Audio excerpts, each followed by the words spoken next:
ರಮೇಶ್ ಗಬ್ಬೂರ್ ಗಂಗಾವತಿ ಇವರು ಬಂದು ತಮ್ಮ ಕವನ ವಾಚನವನ್ನು ಮಾಡಬೇಕಾಗಿ ಇವರಲ್ಲಿ ವಿನಂತಿಸಿಕೊಳ್ತಾ ಇದ್ದೇನೆ.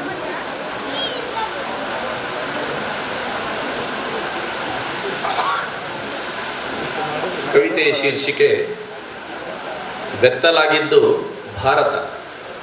ಬೆತ್ತಲಾಗಿದ್ದು ಭಾರತ. ಉರಿಯುತ್ತಿರುವ ಊರಿನ ಸುಳ್ಳಿನ ಸುದ್ದಿಯ ಕಾರ್ಖಾನೆಯ ವಿಷಜಂತು ಒಂದು ವಿದೇಶ ಸುತ್ತುವುದರಲ್ಲಿ ಮುಳುಗಿದೆ.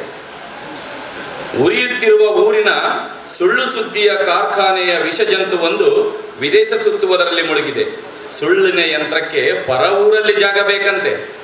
ಸುಳ್ಳಿನ ಯಂತ್ರಕ್ಕೆ ಪರ ಊರಲ್ಲಿ ಜಾಗ ಬೇಕಂತೆ.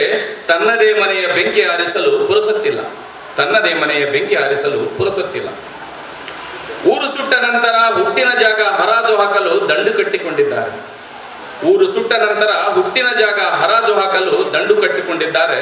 ಆಗ ದುಶ್ಯಾಸನ ಒಬ್ಬನೇ ಇದ್ದ. ಆಗ ದುಶ್ಯಾಸನ ಒಬ್ಬನೇ ಇದ್ದ. ಈಗ ಮತ್ತೆ ಮತ್ತೆ ದುಶ್ಯಾಸನರು. ಈಗ ಮತ್ತೆ ಮತ್ತೆ ದುಶ್ಯಾಸನರು. ಈಗೀಗ ಕೌರವರ ಸಭೆಯ ಸ್ಥಾನವನ್ನು ವಿಶ್ವಗುರು ತೆಗೆದುಕೊಂಡಿದ್ದಾನೆ. ಈಗೀಗ ಕೌರವರ ಸಭೆಯ ಸ್ಥಾನವನ್ನು ವಿಶ್ವಗುರು ತೆಗೆದುಕೊಂಡಿದ್ದಾನೆ. ತನ್ನ 101 ಹುಳುಗಳನ್ನು ಬಟ್ಟೆ ಬಿಚ್ಚಿಸಲು ಬಿಟ್ಟಿದ್ದಾನೆ. ಹುಟ್ಟಿನ ಜಾಗ ನೋಡಲು ಮುಟ್ಟಲು ಗಡ್ಡದ ಗಿರಾಕಿಯ ಮೊಮ್ಮಕ್ಕಳ ದಂಡು ಬೆನ್ನು ಹತ್ತಿದೆ. ಗಡ್ಡದ ಗಿರಾಕಿಯ ಮೊಮ್ಮಕ್ಕಳ ದಂಡು ಬೆನ್ನು ಹತ್ತಿದೆ. ಬಣಿವೆಗೆ ಬೆಂಕಿ ಹಚ್ಚಿದವ ನೀರು ತರಲು ಹೋಗಿದ್ದಾನೆ, ಇನ್ನೂ ಬಂದಿಲ್ಲ.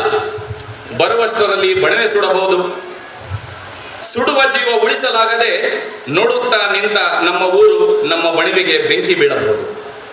ಬಣಿವೆಗೆ ಬೆಂಕಿ ಹಚ್ಚಿದವ ನೀರು ತರಲು ಹೋಗಿದ್ದಾನೆ, ಇನ್ನೂ ಬಂದಿಲ್ಲ. ಬರುವಷ್ಟರಲ್ಲಿ ಬಣಿವೆ ಸುಡಬಹುದು.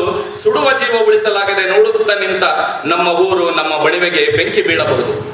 ಬೆತ್ತಲೆಯಾದ ಭಾರತ ಮಾತೆಯ ಮಗಳು ಸಂಬಂಧವಿಲ್ಲವೆಂದುಕೊಂಡರೆ, ಬೆತ್ತಲೆಯಾದ ಭಾರತ ಮಾತೆಯ ಮಗಳು ಸಂಬಂಧವಿಲ್ಲವೆಂದುಕೊಂಡರೆ ನಿಮ್ಮ ಮನೆಗೆ ಬಂದು ಬೆತ್ತಲು ಮಾಡುವವರಿಗೆ ಕಾಯಬೇಕೆ? ನಿಮ್ಮ ಮನೆಗೆ ಬಂದು ಬೆತ್ತಲೆ ಮಾಡುವವರಿಗೂ ಕಾಯಬೇಕೆ? ಬೆಂಕಿ ಹಚ್ಚುವವರಿಗೂ ಕಾಯಬೇಕೆ? ಎಲ್ಲರೂ ಬೇಟೆಗಾರರಾದರೆ ಬೇಟಿಯ ಕಥೆ ಏನು? ಎಲ್ಲರೂ ಬೇಟೆಗಾರರಾದರೆ ಬೇಟಿಯ ಕಥೆ ಏನು? ನಮಸ್ಕಾರ.